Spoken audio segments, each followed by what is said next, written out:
एक बार प्रदेश में अकाल पड़ा। यह देखकर गौतम बुद्ध को बड़ा दुख हुआ। उन्होंने लोगों से कहा कि बहुत से लोग अन्न और वस्त्र के लिए तरस रहे हैं। उनकी सहायता करना हर मनुष्य का धर्म है। आप लोगों से जो कुछ वो बन सके वह दान करें। बुद्ध का उपदेश सुनकर सब लोगों बिना दिए अपने अपने घर चले गए। एक गरीब व्यक्ति बैठा ही रहा। उसने सोचा कि मेरे पास तो ये वस्त्र है, अगर मैं इन्हें उतार कर दे दूंगा तो नंगा हो जाऊंगा। उसने फिर से सोचा कि मनुष्य बिना वस्त्र के पैदा होता है और बिना वस्त्र के ही चला जाता है। न जाने कितने सन्यासी साधु बिना वस्त्र के रहते हैं, फिर मैं बिना वस्त्र में क्यों नहीं रह सकता। उसने अपने वस्त्र उतार कर बुद्ध को दे दिए। भगवान बुद्ध ने उसे आशीर्वाद दिया। वो प्रसन्न होकर घर की ओर चल पड़ा। वो खुशी से चिल्लाकर कह रहा था, मैंने अपने आधे मन को जीत लिया है। तभी सामने से राजा की सवारी आ रही थी।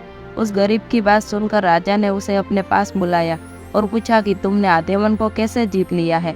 उस गरीब ने कहा कि भगवान बुद्ध को दुखियों के लिए दान मांग रहे थे।